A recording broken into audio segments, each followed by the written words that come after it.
guys, thanks a lot for joining us today on the Three Circle Podcast. My name's Chris Bell. I am one of the team members and pastors here at Three Circle Church. And man, we love this place. Three Circle Church, what does that even mean? It's local, regional, global. Acts 1:8, Jesus said, you're going to be my witnesses in the world. We're going to start local, Jerusalem. We're going to go Judea, Samaria, which is regional. And then we're going to go that final circle, which is, well, it's to the ends of the earth. And when you put that together, you got three circles of kingdom, gospel, mission that we are on. And that's who we are. That's what we're all about. And this podcast is Beyond the Weekend, where, well, you know what? We talk a little bit about the teaching, but we also talk about life beyond the weekend. Because, let's be honest, we spend more time outside of our church buildings than we do in. And that's a big deal around here. We call the thing we do when we get together in the buildings, and we do this thing called church, it's gathered. We gather. But, you know, we spend a lot more time scattered. And when we scatter, we're on our jobs. We're doing what you're doing right now if you're a listener, going down the road, taking a kid to school, headed to work, going to the coffee shops, called life. And, hey, we want to talk about those things too. And on the podcast today, I have my good buddy. He's one of the great young leaders here at Three Circle, homegrown. He came out of the garden in the backyard, we like to say around here, off the tomato plant of Three Circle Leadership Development. Welcome to the podcast today, my buddy, Zach Allen. Wow, thank you for that intro. I'm glad to be back. I've never been told that I was growing on a tomato vine, but I know, I appreciate that. That just, I hadn't even thought about it. It just rolled right. Well, it's springtime. That's fair. You know, I grew up with gardens and stuff. Yeah. I messed up and told my grandfather, you know, I grew up on a lot of acreage, and I told him one day, I said, hey, I was like 11, 12. Probably 11. I said, hey, I'd like to do a garden. Like, you guys have a little garden, you know, my grandmother, my great-grandmother did. I said, I'd like to have a garden. He said, done. We'll get it done. Next thing we know, he takes a 3-acre spot on the farm and disc and the big tractor, the one that we would do the big work on. And he planted a 3-acre garden. I mean, So you were hoping for like a little planter box. That's what I'm talking about. Yeah, and he was like, I got you. He was cowboy, go big, go home. Yeah. And so that summer, it's like the whole family had to get involved in this thing we did, and people from all over our community, I guess, came and got okra. Yeah. Hey, I mean, that sounds good to me. Are you into vegetables and stuff like absolutely. that? Really? Do you grow any? No, I don't. You know, I tried. Well, you're a part of the creative staff and the technical staff, and Jeremy Stevens, also our creative director here at Three Circle. People may not know he's into growing stuff. Did you know that? Yeah, he has a nice little garden. He has peppers, a green thumb. And I don't, man. And I grew up on a farm. I can't grow anything very well. Yeah. I love the results. Mm-hmm. What's your favorite vegetable to eat? Gosh, my favorite vegetable, I don't know. Probably like zucchini. Yeah. Zucchini's a good one. You can't mess it up. It's easy to cook. Yeah. Now, I love okra. My least favorite is probably eggplant. I don't know. It's just kind of soggy. I like eggplant because I had a good friend in Atlanta who was an Italian restaurant owner and chef, and he would make eggplant Parmesan. Okay. And that, I think what I'm tasting more there is not the eggplant, but the Parmesan. The cheese and the marinara. I think I might like it if that's the case, man. Just cover it up. Yeah, I asked him once, I'm like, why wouldn't you just do chicken parm? He said, well, back in the day, you know, that meat would have been a premium. And they looked around and were like, we love chicken Parmesan. We don't have any chicken. So, how about some eggplant? There you go. What a good substitute for chicken. I guess. So speaking of growing stuff, Zach Allen, you not only have a heart for the technical creative, but you love the idea of discipleship, the concept of discipleship, which we're big on here. We don't want to just, we're not here to just build a church full of people that come. We want to be a church where people grow and transform and change, right? And we believe that the heart of that is the Word of God, that you can't grow without the nourishment. I know the last time you were on the podcast, we talked a little bit about your walk with God and your quiet time and how important all that is to you. Catch us up. Like what's current in your life spiritually? What are you reading? What's your devotional life looking like? Yeah, so every morning, me and my wife, we read a devotion together. That's kind of our just time in the Word together. Right now, we're doing Tim Keller's year-long devotional, The Meaning of Marriage. How good is that? It's good. He's incredible. Guys, I like the book more. But the devotional's been good. It sometimes asks hard questions. Yeah. Like gets up in your Which business a little bit. you're really uncomfortable with that, right? Yeah, absolutely. I want my wife to think I'm perfect. And Yeah, so having to open up, I'm like, what's going How on? long have with y'all that? been married now? Going on 4 years. Yeah, November she will be knows you're 4 not years. perfect. Yeah, she figured that out There's real still fast. some things I've Are done you good at covering. serious? You guys have been married 4 years? Almost, You're not yeah. newlyweds anymore. No, 2020 was the year we got married. Wow. Yeah, I know. What a year. That's amazing. Yeah, It was what the a year. craziest year, yet the best year. you I'm know? amazed that you got that. That just blew. I would have said 2. I would have Yeah. said 2 years. Going on 4. Yeah. And she's awesome. Yeah, she's great. So you find that as a young married guy that you guys having that spiritual connection is important. Yeah, and she's heading to work at 7 a.m. and I'm more of like 8:30, and so just we don't get more like a lot of time in the morning. So that's kind of just our way to like get ready for the day. So we do that, but then I'm also walking through with just a small group of guys that I got. We're reading through the Pauline epistles, and so I'm a very slow reader, so they're probably almost done, and I'm like, 10 chapters Which one into are you on? Romans. Romans. Yeah, so it's kind of beating me up a little bit. Romans, the Mount Everest of the Bible, in my opinion. Yeah, it's like one where it wants you to read like 2 chapters a day, and there's some days that I'm like, I gotta stay on this one chapter for like 3 days. Like this is, I don't know how people, some people are built different. I just can't. Yeah, I well, can't you do that. gotta know who you are, Yeah. and but Romans. Well, I think there's different approaches. You can do what I would call flyover. You fly over the top. You're going to get a ton out of it either way, but also, and I think it's true of all the Word of God. The slower you can walk through it, right? The more you're going to get out of it. The more you're going to see because you're just taking your time, right? The Word never returns void. So whether you fly over it or take your time walking slowly through it, you're going to get nourishment. Yeah. But I do think that, finding different approaches, because even the way we teach around here, we recently did verse by verse through 1 Peter, and that was so fun because we were like getting all that out of it, right? Yeah. But this summer we'll do the life of Jacob in the book of Genesis, and so there, if we did verse by verse through Jacob's life, we'd be here for 3 or 4 years. Yeah, I'm about to say that'd be a long series. Yeah, so we're going to go more like episodic, if you will, Yeah. episode of his life, and dig in. But I do believe that the Lord will nourish our church through His absolutely. Word in that way.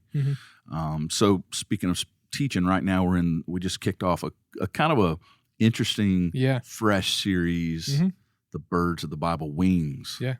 I think it might be interesting for people to know because you're in on this. You're in on the process of how we work and like where we get this stuff and how a series like this comes to life. Because what I've gotten is a lot of feedback after week 1 going, oh man, I can't wait for week 2. Yeah. But the lead up to it, they were going, where are they going with this? Yeah. And so, but we took that one phrase that Jesus said, consider the birds, look at the birds. And we thought, okay, we basically said, yes, sir. We will look at the birds. We will do that. Yeah. So what do you think when we speak of the idea of general revelation, that God speaks to us through everything He has made, and then there's specific revelation over here, which we say gospel, Bible, Jesus. Yeah. But when it comes to general revelation, just creation itself, we'll get to birds in a minute. What part of creation really grabs the heart of Zach Allen? Yeah, well, going back to the previous question of what is God teaching me, that's something that like this year I've tried to pray more about. Like I wanted to be somebody that could like sit on deck in the mountains and just like bask in like God's glory and creation. So I've just been praying like, God, the things that I do every day, like I want to see like your hand in it. And so, we talked recently, I picked up fly fishing. Yes. Which is, I feel like doing that, I've seen like God and more of creation than probably my whole life. Are you doing it locally? Yeah, just going to Where? like ponds in my neighborhood in my parents' house. Have you caught anything yet? I've caught 6 brim. Well, there's nothing wrong with that. No, there's not. So It's fun. it is. It's something it's something about it. It's like it just feels more like it's artsy. Yeah. I feel cooler. It's beautiful. Fly fishing is beautiful. Yeah. My grandfather taught me to fly fish out of a boat. He had a houseboat on the Pascagoula River, South Mississippi, and he loved to fly fish, but he never went out west trout. He never did that once in his life, fly fishing. But we would fly fish out of the boat. He taught me how to do all that back at the bank, so we'd be floating slow down the river. But that's what we caught. I grew up catching brim on a fly rod. I've got his fly rod hanging in my garage. But then Nan and I, my wife and I, we got to go out west. Yeah. And the thing I realized that you got to be careful of, you're learning quick, I bet, is because of where we live. It's so tree, shrub, bushy where we live. Yep. your back, you got to watch. You got to make sure you got room behind you, Yep. or you're going to snag, right? Yeah. Absolutely. That's, I went to my parents' house last and fly fished, and they have, a small little pond, and there's trees everywhere. And I was just enjoying God's creation. And then just in the heat of a moment, you catch a bush, and it's like, oh man, you're out of the zone. Oh, you're out. You're like, my day's ruined. Like, it's the worst. It's the worst. Especially because it's always like out of reach. It's always like 10 feet in the air, and you're like, well, how am I supposed to get that? Yeah, the shore. When you're on the shore, and you're casting out into the water, you got to know what's behind you. Yep. When you're in a boat, you've got nothing but water around you. Mm-hmm. And I had to learn really fast. Oh, okay. I can be more aggressive with my cast out here on the open. Yeah, totally. So, I told you this David. Let's see, is Coggins, I do believe, the fly fisherman that writes the books, and I'm reading his newest book right now. I think it's called The Believer. Yeah. Zach, you've got to read his stuff. Okay. I love a great writer. I love a great turn of phrase and the art of crafting a sentence and words. And I've never seen a guy that can describe in words what it feels like to catch a fish, like describe it for you with words to where you see it and feel it. And the way he describes what it feels like when the fish bites the hook and what it feels like on your rod and all of that, you gotta check it out. Okay, absolutely. So you're into fly fishing now, but you're finding that as you get out in creation, that God, like, you're seeing His glory. Yeah, and I'm loving this kind of like season that I'm in, that God's showing me that, because I grew up hunting and fishing and doing all the outdoorsy stuff, and it just never like really clicked. But now just, waking up right as the sun's coming up and there's some steam coming off the pond, and it's just like, you just look around and like, I'm to the point now where it's like, how can I not see God in all of this? Right. How can I not see God in this creation? Like, why is this fish biting my hook? And how is it in this pond at this moment? Like, and just the way that it works and all of it, it just makes me see Him more. Wow. Yeah, it's interesting that almost all of, I would say easily the majority of Jesus' public teaching was done outdoors, not in temples and buildings. Yeah. And so there was this, He's constantly using, as you look at His teaching, the things that you can tell He's pointing at things around Him, like flowers and, of course, birds. You can only imagine that as He was speaking that day, when He said, look at the birds, that He was looking at some. Yeah. Like, there they are. Yeah. Look. And so, back to our teaching right now, we decided, yes, we're going to not only teach what He said immediately after that, which He said, look at the birds, God takes care of them. How much more is He going to take care of you? You're more valuable than them. But then we decided we'd go through the Bible and go, hey, where are some places where God decided to tell us something about Himself or about our relationship with Him through birds? And so let's talk about the first one. When you hear Jesus say, Zach, that we should look at the birds and see that they are well taken care of and that we're more valuable than them, what does that say to you as a person to go, oh, wow, as majestic and wonderful as the birds are, I mean more to Him. Why do you think we're more important than a bird to the Lord? Well, I mean, we'll just take it back to creation. Like, we were made in God's image. We're God's masterpiece. And I think just, recognizing that, like, and also that Jesus came and died for us. He didn't come and die for the birds. He came and died for us. Just knowing that, like, God's grace and God's mercy, like, is shown to us in that way. Like, it's hard for me not to be, like, in awe of God. And I think birds kind of are like a mundane thing. We see them every day, right? In some aspect, whether you're in a city and you see pigeons everywhere, or, you're in the South and you see hawks on a power line, like, wherever it is, like, you see birds every day. Yes. And so it's, we see them and it's just a part of our life and we don't think anything of it. And just knowing that idea of like, oh yeah, these things, like, these birds are hunting right now, or these birds are being taken care of. Or if you look on your back porch and there's a bird building its nest, it's like, okay, well, this bird's being taken care of. And how much more is God going to take care of me in this moment and moving forward? And just knowing again that, Jesus came and He died for us, that we didn't deserve it. There was nothing that we did that we could earn it or ever get close to, covering the sins for ourselves. And just knowing that He came, died for us, how, I don't know. It's just, how can I not be in awe and just know that His love and, protection is there for me? Yeah, that's awesome. And Jesus said that he will provide for us. Give us an example in your own life, personal story, whatever. And I didn't set you up for this, so I'm hitting you cold with it. Yeah. But when you look back on your life, when has there been a time where you went, God provided that for me? Yeah. I couldn't have done it on my own, like a bird, you Yeah. know, he took care of me. Yeah. Do you have one of those? Yeah, absolutely. So for those of you who don't know me and my wife, like you said, been going on 4 years. And up until a year ago, my wife was in grad school for all of that. And very, very smart. Yes, she is a very smart woman. Very smart. And, I'm not going to say she's smarter than you. No, she is. I'm just going to say she's very smart. Yeah, she's way smarter than me. Yeah. So that's why I don't want her to realize I'm not perfect yet, because then that's why you don't like the devotional. Yeah. And so, but once again, she's smart. She figured it out already. Yeah, absolutely she did. But the last 6 months of her, like grad school, they were in like this supervision kind of like internship type thing. And so she didn't really have a lot of time to go and like have a job, where like the place where she was interning was of course pro bono, as a lot of stuff is after school. Yeah. And so she was spending a lot of time there because she needed it to graduate. And so we were living off a one paycheck income, and also living in Fairhope. And so wait, what do you mean? Anyway, people may not know this is a very expensive place to live. Expensive place. That's why you got into fly fishing. Exactly. Started catching fish. Like, we got to eat, man. That's right. That's exactly right.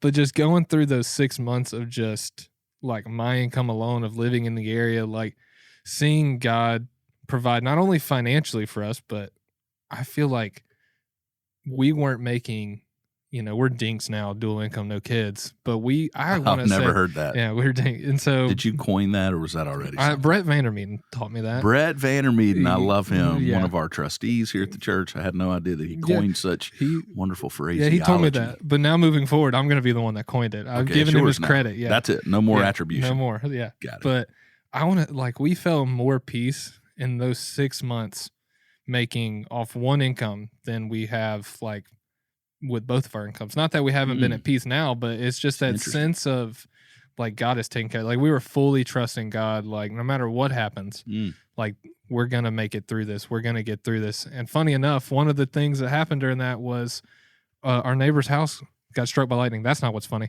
but so wow. Wow.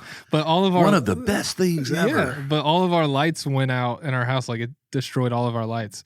And even during that, like, oh, we got to pay to fix all of these lights. Like even during that, we were like, no, God's got this. Like God's going to take care of us. God's in control.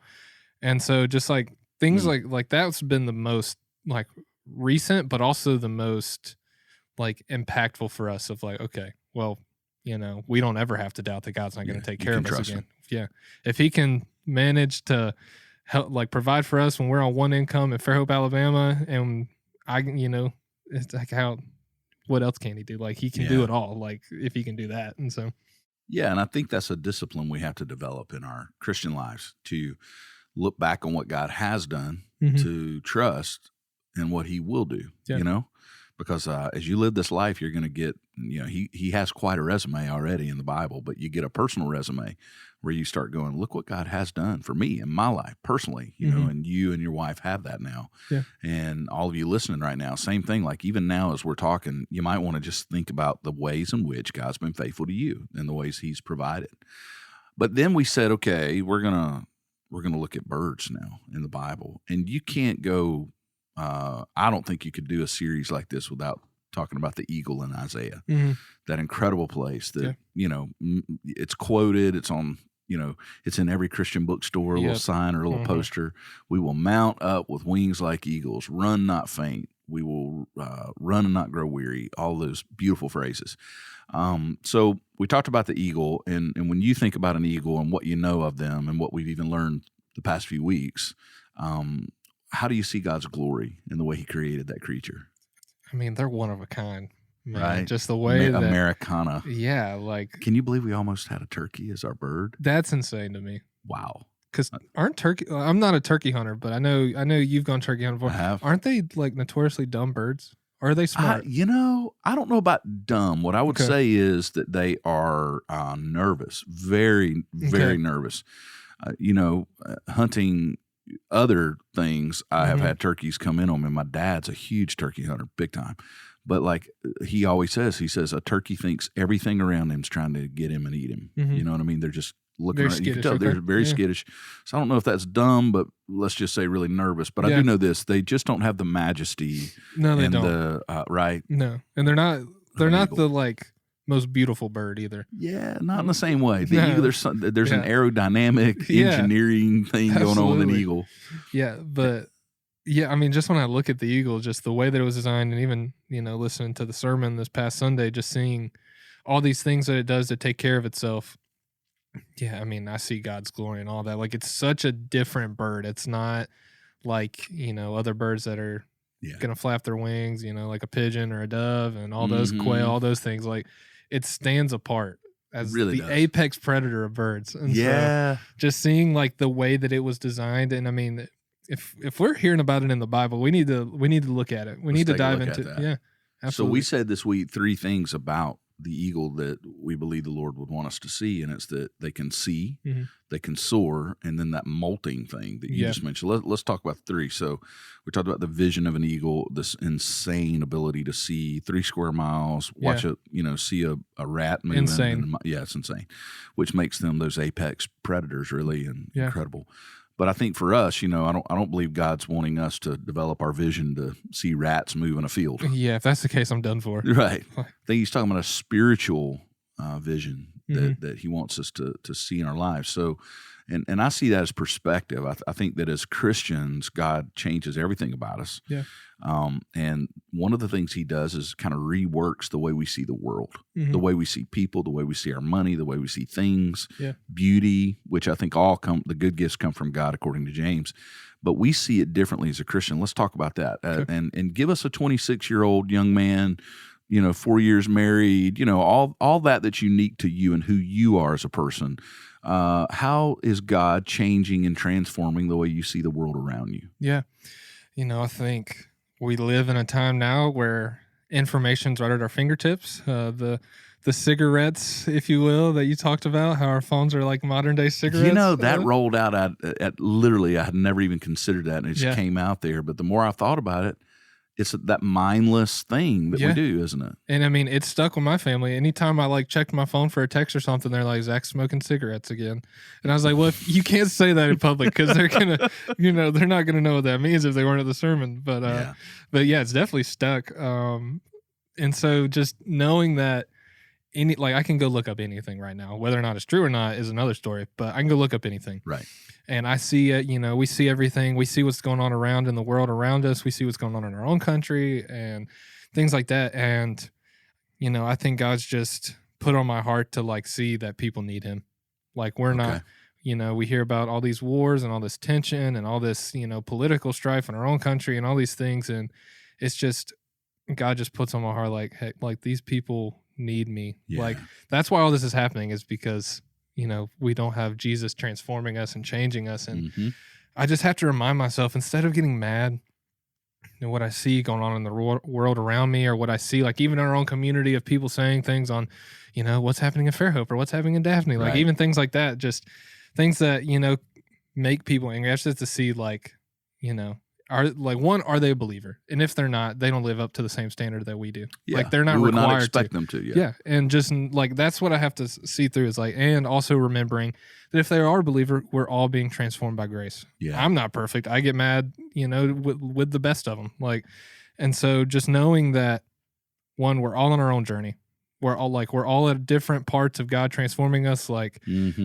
I'm not as sanctified as you are because you are older than me and you've gone through more life situations than me, but eventually I'll get to that point as well. And just knowing that we're all on our different journeys, and that depends on also the person who, I've been a believer since I was 10 years old. Yeah. And so that I'm going to be further along in my journey than someone who's been a believer for 6 months. And it's just always having grace for each other, always having the, eyes of Jesus, if you will.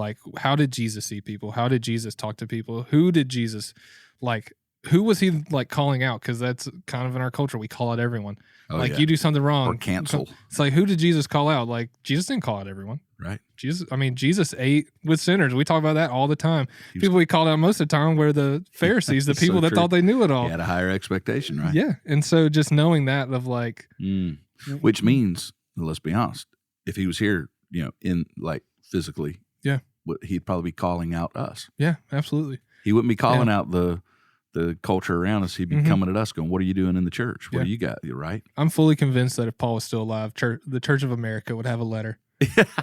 We would write us a letter. No doubt. Absolutely. But, I think there is a little bit of a, and I've heard it for so long, where people go, man, I want to see the church be like the New Testament. It's like, really? Paul wrote letters. They were all really messed up. Right. Do you know what happened to the church in the New Testament? About that? Yeah, right. So I think it's always been the case that the bride of Christ has, she's the bride. She got mud on the dress, right? And it's only Jesus that can cleanse us. But that's really cool. I think in my own life, the older I get, the more I value time.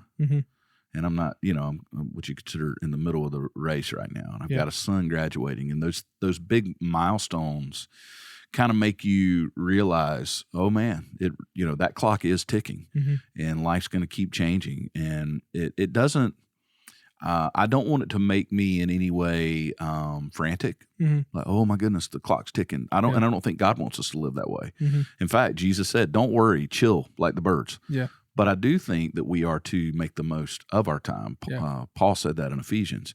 And so and just an awareness, I think, that God has helped me see that differently, because I think the younger you are, and especially with iPhones and technology, boy, we can waste some time. Oh, yeah. Absolutely. I mean, just waste it. It's real humbling seeing that screen time report at the end of the week. It's real humbling. Yeah, I mean, so much so, again, I don't ever want to demonize a utilitarian thing like a device, because I think it's useful. It has a utility. And to me, in fact, I think the design work that in particular Apple does has a beauty to it as well. I think there's an aesthetic with the utility. But man, that you said it a minute ago, the access that this thing gives us is dangerous if we don't control it and use it like a tool, and don't let it become like, I hate to say it, just like the cigarette thing. Once again, I had a family member who just could not put the cigarettes down, and I watched her. I think I mentioned in the sermon, I watched her sit out in the rain one night. She had to have it, and it was it's like there was no beauty and enjoyment in that. It had become, and I think we're doing that with our phones. Absolutely. It's like, let me grab it. Yeah. And have you ever done this? I've caught myself. I'm in this boat, by the way, with you. I can't stop at a red light. Like, I've caught myself. If my car stops for a minute, I'm grabbing. Yeah. What am I doing? Right. I can't just sit at a red light for 30 seconds without grabbing the device. And it's even worse if you have like a watch on and you're getting notifications, and then you're like, well, now I got to check my phone. I'm getting all these texts. But yeah, I think I had an Apple Watch and I had it for a year, and I loved it. I loved it. I love the workout feature. Yeah. I had to get rid of it for that very thing. I'm like, I have got to minimize the technology touch in my life. Yeah. And I think probably, I don't know if it's like this for everyone, but definitely, the younger generation, the phone is like a way to escape the crowd around you. It's like if you're in an awkward situation, like you're sitting in a waiting room and you don't want to interact with the person next to you, just pull out your phone. And it's like the instant. Wow, I hadn't thought about that. Yeah. Just like look at, like if, on a Sunday, like on the crowd, if there's like a group of people, one of them's going to pull out their phone if they're not engaged in the conversation. It's just a way to like break the awkward tension that someone's feeling internally. It's weird because I do it. I'm guilty of it. Like if I'm in a group of people and they're all talking and I'm not engaged in the conversation, or for whatever reason, it's something that doesn't interest me, and so I can't contribute.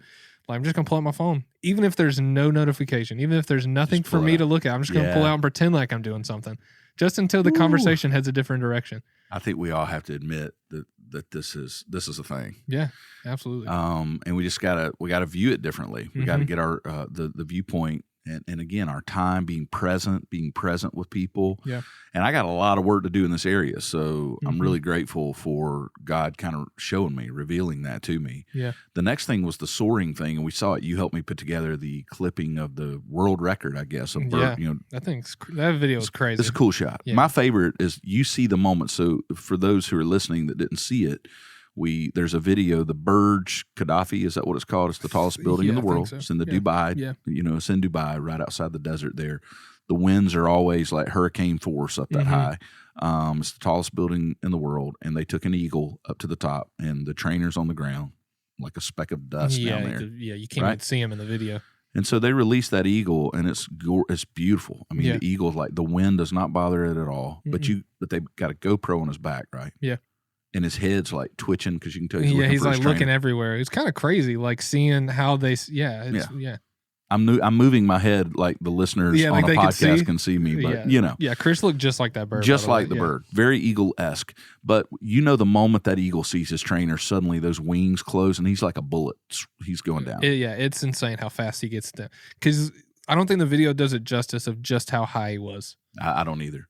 Well, because you're looking at his view. If you could, I wish there's one shot from the ground up. Yeah, I bet he was like 3/4 up that building, like from where they dropped. Like, because you can kind of see it when he's like doing his turns and stuff, and he was. I don't even think he was down like to where the actual like where people are in the building. I agree. And then he just drops like a bullet, and then right at the end, boom, like a parachute, just.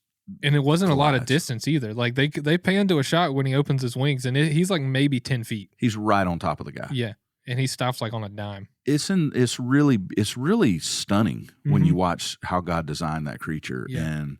And but we got the idea of soaring. We thought, okay, most birds, and we see it at our house. Like bad storm comes, I'll look on the porch, and the little birds will be hanging out under there because it's just too much for them. Yeah, not an eagle, and kind of the phrase is the harder the wind blows, the higher the eagle flies. Yeah, he sees obstacles as opportunities, to use a trite phrase, but sometimes those phrases become ubiquitous because they're great phrases. Yeah. And there's a good one, right? You're either going to look at things in your life as obstacles or opportunities, and I think that's that eagle thing, to soar. So how can we be better at that, Zach? How can we be better at not being scared of the hard stuff, but leaning into it the way an eagle does? Yeah, I mean, I think this has probably been a phrase that's been tossed around a while in the church. I think a lot of times when hardships come, when storms come, that we ask why a lot. Okay. Like, why is this happening to me? Like, why, am I going through this financial hardship? Why did this, happen in my family? Like, why, we go through all these questions of why. And I feel like a lot of times we don't ask God, what are you up to? Like, what are you trying to teach me? And it's just that perspective change of, that doesn't mean like, well, the second we ask God, what are you up to? That doesn't mean the situation is going to get easier. Right. But I've seen more times in my life when I get over my pride and my selfishness of, my life not going exactly the way I want it to, that when I ask that question, like my perspective changes. And then, through time, because it's, sometimes I think God's like, okay, this is what I'm doing. Like, and you kind of see it pretty fast. But then other times it's like, you got to continually seek God and continually to trust in his plan. And then eventually when you look at it from the 30,000 point view, you're like, oh, this is what God was doing. Yeah. Like I needed to go through this because, X, Y, and Z happened. And so just having that perspective of like, I think God's always working in our lives, whether it be something big or something little, like whatever it is, I think God's always doing something. And I think he's always trying to, mold us and shape us into being more like Christ. And, sometimes that does come through, hardships and, death in the family or whatever the situation is, that I'm sure everybody listening can, point to a situation where they're like, this is the hardest moment in my life. And like, if we look back, if we trust God and we look back at what happened, I think a lot of us could say, this is what God did. This is what God was doing. And I'm now more like Christ because of this. And I have this different perspective. So, yeah, I totally agree. I think the hard part, the thing that we need to develop with God's help is being able to not just look back on it and see that he was working, but on the front end, trust that he is. And I think that's maturity in Christ, right? Yeah. As we mature, we move from when hard times come, we freak out. And then when we get through it and we look back, we go, oh, God, you're doing great things. I think as we mature, hopefully we're moving that needle back to where when we see the hard times coming, we start rejoicing immediately. Yeah. Book of James. And we go, I'm not going to wait till I'm through it. Yeah. I'm going to trust now, even though I can't see it. I know he's working. That's so hard, by the way. Oh yeah, it's man. not. It's easy to sit here and say it, but then like I think it's aspirational. I think Yeah. it's aspirational. It's for us to go, this is what we should do. But we want to do. I want to do it really bad. But you're going through the Pauline epistles like Paul right says, now. That's right. I do what I don't want to do. Absolutely. We're thinking the same thing.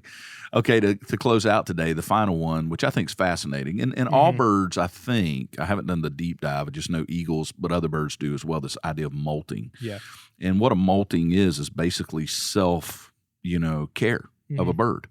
Like we, dermatology, I think your mom's involved with the dermatology world, but we, our skin and our hair and all that kind of stuff, moisturize and put on sunscreen. Yeah. Well, even more important, if you think about it, for an eagle, to fly the way they fly, to do the maneuvers aerial that they do, their feathers are just crucial to their performance. And eagles on a regular basis examine their own bodies, remove bad feathers, remove unhealthy feathers. They're always reproducing that. I find that to be a beautiful picture of the Christian life. Yeah, absolutely. I do too. Like, I'm sure there's videos out there, so I'll need to go look. Just like that idea of, I don't know, it just seems interesting that they know exactly which one is messed up. Like, and they know exactly there's a lot of feathers. Yeah. And but the fact that they know, oh, this is the one. This one, like 2 inches away from the back feather on the left side, like that's the one that's messed up. It's like, okay, right. It's almost like God made them that way. Yeah, right. So they're very in tune with their bodies that God gave them, and so you can definitely see it did get me thinking though, Zach. As we close today, I bet that I know that I do. Paul Kimsel, who is doing our podcast right now, I think we both know he has some feathers he needs to remove. Yeah, absolutely. Right? Absolutely. So he's just over there going, man, because he doesn't have a mic, he can't take up for himself. He can't defend himself. We have him in a bad spot here. Yeah. But I just know when I look at my own life, I've got stuff that I need to, like an eagle, molt. Yeah. It needs to go. I've held on to that long enough. Sometimes for me, it's like patterns. Yeah. There's patterns in my life of the way I react to certain things. You know what I mean? Yeah. That because I'm the kind of the creative, artistic side of who I am has a very emotional side. Yeah. And I emotionally connect to things, to situations in a way that sometimes I'm like, can blur my reality, blur how I'm seeing it. Yeah. And when I do that, I go, man, I don't want to do that anymore. I don't want to react that way anymore. Do you have anything in your life that you go, man, this is a feather that keeps showing up that I really need to leave behind and get out? Yeah, absolutely. Kinsey, if you're listening to this, you can go ahead and turn off your wife. You can go ahead and turn off the podcast. Yeah, because you don't need to know. I'm just kidding. No, probably the biggest thing that I need to work on is maybe it's pride. I can't put exactly what it is on there, but if someone comes to me and like asks for advice or asks for my help on something, I'm more than happy to help someone out. But then I always get a little frustrated if like they specifically ask for it, but then like they just take everything I said and like threw it away and disregard it. Yeah, and like disregard it. Because then I'm like, why'd you ask for my advice? I feel like you wasted your time. Yeah, I'm like, why'd you ask for my advice if you weren't even going to use like 1% of it? And I'm sure that's a pride. So this thing. is kind of one of your things. Yeah. And it's just, why would you want Kinsey to not hear that? Because I'm assuming that she has pointed this out. Yeah, I don't think she's pointed it out. Probably just because she always listens to my advice because it's really good. Oh my gosh, yeah, I'm just kidding. But no, I don't. Yeah, I just don't want her. You're in so much trouble. Absolutely. I'm not gonna tell her I did this podcast. There you go. So she won't know. I love that though, and just being honest. And if you're whatever you're doing right now, listen to this podcast. We're all humans, man. We're all in the boat together. What do you need to remove as we land the plane, as the eagle lands on this podcast? To be proper here, what do you need to remove? Zach and I are being honest. We have stuff in our lives that we need to kind of pluck out like an eagle would a bad feather and leave it behind and move forward. And I've just bet that everyone listening, Zach, everyone they're all going to have that. Yeah, they're going to have that thing or several. And the process never stops. We see the eagle, even when they're old, they're still doing that. We never stop looking at our lives, self-examination through the lens of God's word. Yeah. And so we hope today that, as we've talked about the eagle, that you guys listening were encouraged by it. And just think about it, those three pieces: the vision, what you can see, the soar, flying high on the winds as they blow hard against us, and then finally letting go of stuff and self-examination, and then self-care, if we would call it that. Yeah. Spiritual, that's a big buzzword today, self-care. Yep. But we're not talking about pampering. We're talking about correction in our own lives, right? Making us more like Christ. Mm-hmm. Zach, it's always a great conversation to have you on, brother. Yeah, I enjoyed it. This was fun. I love working with you, man, and you and I get to team up quite a bit actually on what we do. In fact, we'll be teaming up on some stuff this afternoon. Yep. And for those of you listening, if you can get to a campus or join us online this week, we're talking about the hen. That's right. Happy Mother's Day, all you Happy Mother's Day, but we're going to be talking about the hen. Jesus pointed us, last week, he pointed us to birds in general. Yeah. But this week, he's specifically going to talk about a hen, and I bet a lot of people don't realize that and how big of an illustration it was. So we're going to dive into that this week. So wherever you are, whatever you're doing, we hope you were encouraged today, and hopefully we'll see you at campus this weekend or online, and I know that we'll see you next week, same place, same time, right here at the Three Circle Podcast.